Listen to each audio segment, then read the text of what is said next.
បាទសូមជម្រាបសួរក៏ដូចជាសួស្តីដល់អ្នកទស្សនានៅ Channel របស់ខ្ញុំ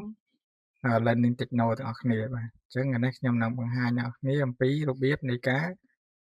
print ឯកសារចេញពីអឺ file នៅក្នុងកម្មវិធី Microsoft Word 2024បាទអញ្ចឹង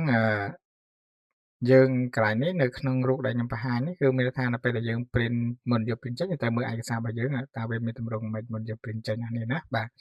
ចឹងវិធីសាស្ត្រនៃការ print ចេញយ៉ាងនេះទី1គឺយើងចុចនៅលើពាក្យ file ហើយនោះនេះយកកន្លែងពាក្យថា print បាទបន្ទាប់មកវានឹងចេញផ្ទាំងនីមួយមកបាទយើងនឹងធ្វើការកំណត់លក្ខខណ្ឌផ្សេងៗហើយយើងធ្វើការចុច print តើឥឡូវយើងទៅមើលពីរបៀបនៃការអនុវត្តទៅលើការ print របស់គ្នានៅក្នុងកម្មវិធី Microsoft Word បាទឥឡូវខ្ញុំបើកកម្មវិធី Microsoft Word បាទអញ្ចឹងតកតងទៅនឹងការ print របស់នេះណាអញ្ចឹងយើងមានទី1អ្នកនេះអាចចុចនៅលើពាក្យ file ហើយអ្នកនេះទៅយកកន្លែងពាក្យថា print បាទមួយទៀតអ្នកនេះអាចចុច shortcut key បាទ shortcut key អ្នកនេះណាបាទ shortcut key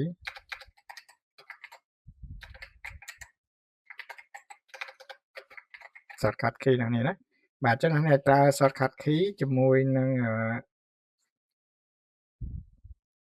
control បូកនឹងអក្សរ P អ្នកនេះណាបាទអញ្ចឹងស្មើនឹងពេលនេះគ្នា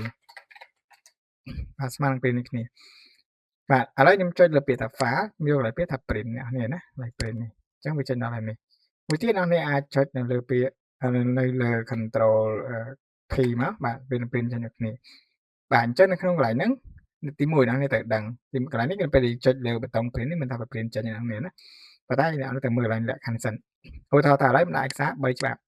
ចាំមានថាខ្ញុំនឹង copy ឯកសាររបស់ខ្ញុំចំនួន15ស្លឹកនេះ3ច្បាប់តែមកទៀតណានេះទៅកន្លែង printer កន្លែង printer នេះគឺជាកន្លែងដែលយើងធ្វើការរើសនៅម៉ាស៊ីន print ដើម្បីធ្វើការ print ចេញឯកសាររបស់យើងអញ្ចឹងដោយសារម៉ាស៊ីនរបស់ខ្ញុំធ្លាប់ភ្ជាប់ជាមួយនឹងឈ្មោះម៉ាស៊ីនបែបនេះអញ្ចឹងខ្ញុំចុចទៅវានឹងចេញវានឹងស្គាល់ឈ្មោះម៉ាស៊ីននេះប៉ុន្តែដោយសារឥឡូវខ្ញុំបិទម៉ាស៊ីននេះណាដល់ពេលអញ្ចឹងទៅវា offline បាទមួយទៀតតកតងទៅនឹងកន្លែង setting ផ្សេងៗទៀតអ្នកនេះណាបាទអញ្ចឹងនៅក្នុងកន្លែង setting នេះមានន័យថាអ្នកអាចធ្វើការកំណត់ខ្ញុំមានជាទម្រង់នៃកន្លែង print all បាទ print all page អញ្ចឹងមានថាវានឹងធ្វើការ print គ្រប់ page ទាំងអស់បើសិនជាក្នុងករណីដែលខ្ញុំធ្វើការកំណត់លក្ខខណ្ឌថា print current page អញ្ចឹងឥឡូវខ្ញុំកំពុងតែប្រើនៅលើ page លេខ14អញ្ចឹងវានៅ print លេខ14ទេ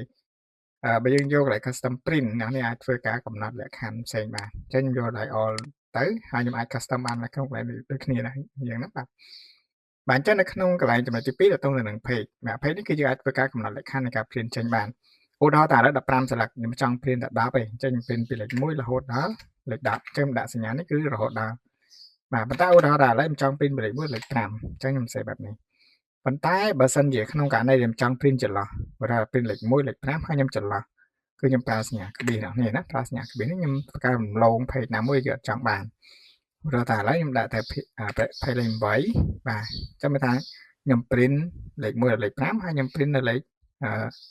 ហៅថាទំព័រទី8មួយទៀតអញ្ចឹងបើសិនខ្ញុំដាក់ក្បៀសមួយទៀតខ្ញុំដាក់តែលេខ10ចាំមើលថាខ្ញុំឡងលេខ9ចោលមួយទៀតហើយចាំខ្ញុំផ្លាស់ដល់លេខ10ហើយខ្ញុំក៏អាចធ្វើការពីលេខ10រហូតដល់លេខ15ក៏បានដែលយើងដាក់សញ្ញានេះមកបាទអញ្ចឹងដាក់15មកបាទអញ្ចឹងមានថាអ្នកនេះ print ពីលេខ1លេខ5ហើយឡងទំព័រខ្លះទៅយើងទៅ print នៅទំព័រទី8ទី10រហូតដល់15អញ្ចឹងនេះលក្ខខណ្ឌនៃការ print អញ្ចឹងឥឡូវឧទាហរណ៍ថាខ្ញុំដាក់តែពីលេខ1រហូតដល់លេខ3ចុះណាគ្នាណាបាទលេខ1រហូតដល់លេខ3អ្នកនេះមើលកន្លែងនេះក្នុងករណីម៉ាស៊ីន print របស់យើងខ្លះគឺម៉ាស៊ីន print ជាលក្ខណៈខ្នាតធំគឺមាន print both side អ្នកនេះណាបាទអញ្ចឹងនៅក្នុងកន្លែងនេះយើងមាន print one side អ្នកនេះណា one side នេះមានថាអ្នកនេះយើងធ្វើការ print ចេញឯកសារមួយចំហៀងនៃក្តារ A4 របស់យើងអ្នកនេះ one side បាទអ្នកនេះយកកន្លែងពាក្យថា print both side បើម៉ាស៊ីនយើងវាមាន print both side អ្នកនេះក៏ចុចទៅវានឹងធ្វើការទាញចេញទាញត្រឡប់ចូលទៅ print សងខាងឲ្យយើងបាននៅក្នុងកន្លែងនេះគេថា print on long edge អ្នកនេះណា long edge គឺ margin អ្នកនេះណាបើសិនជាអ្នកនេះយក short edge គឺ margin យើងតូចទៅបាទអញ្ចឹងកន្លែងបើយើងប្រើ manual print on both side មានថានេះអ្នកនេះអាចធ្វើការដកត្រឡប់ខ្លួនឯងចាំមានថាយើងធ្វើការដកត្រឡប់กระดาษខ្លួនឯងណាបាទប៉ុន្តែយើងក៏ពិតជាប្រើ one side បានដូចគ្នាយើងណាប៉ុន្តែយើងដកកន្លះត្រឡប់ខ្លួនឯងបានដូចគ្នានៅក្នុងម៉ាស៊ីនតូចៗអ្នកនេះដែលយើង print កន្លះ A4 ណា បាទមួយទៀតតកតងទៅនឹងកន្លែង collect នេះមានន័យថាមូលហេតុដាក់ដល់3ដល់នេះណាបាទដោយសារកន្លែងនេះយើងមាន3ដែរអញ្ចឹងយើងឧទាហរណ៍ទៅស្រួលយល់ជាងបាទអញ្ចឹងនៅក្នុងកន្លែងនេះបើសិនជាក្នុងករណីដែលយកកន្លែងពាក្យថា collect មានថាវានឹង print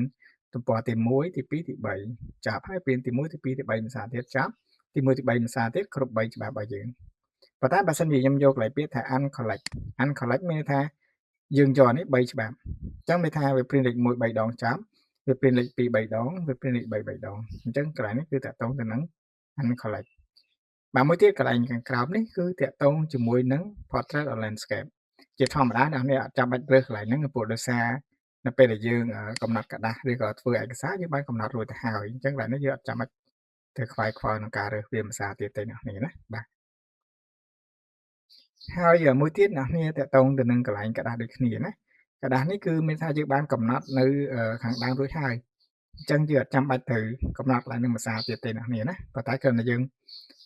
ឧទាហរណ៍ថា print A4 អញ្ចឹងទៅចង់ print ទៅ A5 យើងអាចធ្វើការកំណត់នៅក្នុងកន្លែងនេះបន្តទៀតប៉ុន្តែជាធម្មតាពេលយើងកំណត់ហើយយើង print មកកន្លែងនេះយើងមិនចាំកំណត់ទេបើវារត់ឯកសារមួយទៀតតកតងទៅនឹង margin ក៏ដូចគ្នានោះនេះណាយើងបានកំណត់ margin ហើយនៅខាងដើមបាទនៅក្នុងកន្លែង page setup ហ្នឹងអញ្ចឹងកន្លែងនេះនោះនេះមិនគួរប្រើទៀតទេនោះនេះបើសិនអ្នកនេះកំណត់ភាសាទៀតឯកសាររបស់យើងវាអាចរត់ឬក៏ប៉ះពាល់ទៅលើឯកសាររបស់យើងបាទមួយទៀតតកតងទៅនឹងកន្លែងនេះណាបាទគេថា page facet page facet នេះមានន័យថាយើង print ឯកសាររបស់យើងមួយច្បាប់ពេញទម្រង់បែបនេះនៅលើក្តារ A4 តែមួយអញ្ចឹងទៅយើងអាច print ទៅជា two page facet 4 6 8ឬក៏16ដល់គ្នាណាបាទអញ្ចឹងបើសិនយើង print កាន់តែច្រើនអក្សររបស់យើងកាន់តែតូចដល់គ្នាណាបាទអញ្ចឹងនេះគឺជារបៀបនៃការ print ហើយតកតងទៅនឹងការកំណត់ page setup ấyយើងបានរៀនការពីវីដេអូមុនហើយដល់គ្នាណាបាទអញ្ចឹងនេះគឺជារបៀបនៃការ print នៅក្នុងកម្មវិធី Microsoft Word 2024បាទជួបគ្នានៅវីដេអូបន្ទាប់តកតងទៅនឹងការរៀននៅមេរៀនថ្មីដែលយើងហៅថាជាកម្មវិធី Microsoft Excel បាទសូមជួយ Subscribe ឬក៏ដើម្បីទទួលបាននៅវីដេអូបន្ទាប់សូមអរគុណសូមជម្រាបលា